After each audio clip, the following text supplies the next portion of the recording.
My indie author read of the month is a more successful independent author, but she's still doing it all by herself and succeeding spectacularly. Like everyone else who's read and fallen in love with her memoir, In the Garden Behind the Moon, I'm here to gush and also say that it left me an emotional wreck and had me crying at least two different times. This is a beautiful memoir that's very complex, and from the subtitle, it's not just about loss, it's also about familial myth and how to incorporate magical realism in real life. I was drawn by the cover and, of course, following Alexandria Chan's account. She is very personable, considering that she is beyond a triple threat. She seems to be great at everything that I wish I was good at. Well educated, a lover of history and archaeology, but clearly also a lover of the story, as you can see her weave that element in everything that she comes to, be it this memoir, be it her chosen profession, or her artwork.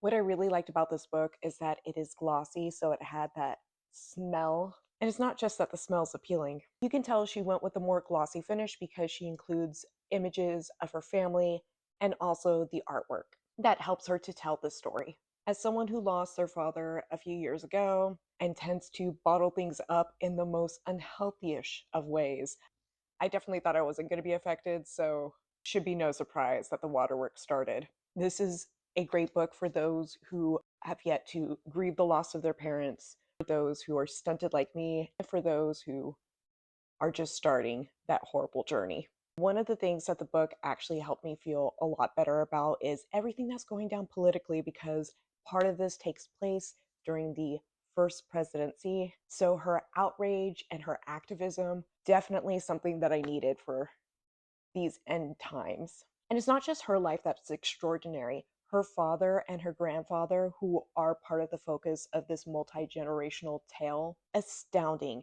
And we really get to learn a lot about part of American history that's not really spoken upon, and that's because for such a long time, the Asian community was kept out of the United States of America.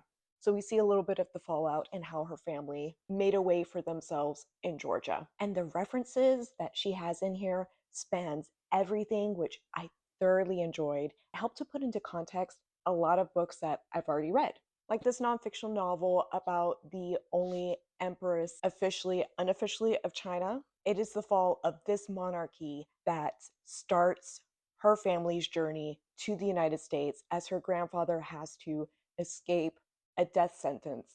While very American at points, there is an introduction of the culture that her family carried over from, and the book is broken up in years that follows the Chinese zodiac. Although this is not about the Chinese zodiac, it is about one of the things that she mentions in her story when it comes to her father. While it's clear that a story plays a huge component in her passions, it is also clear that she is a very visual and creative person. While ways of seeing was not mentioned in the book, I would credit this book with helping me to better enjoy In the Garden Behind the Moon. Beautiful memoir. I'm so glad that I picked it up, and I cannot wait to pick up, I believe, her earlier book. This was published before the memoir, about one of her archaeological excavations in North Carolina. Are you a mega fan of history, good writing, or art? And have you fallen in love with and sobbed over In the Garden Behind the Moon yet?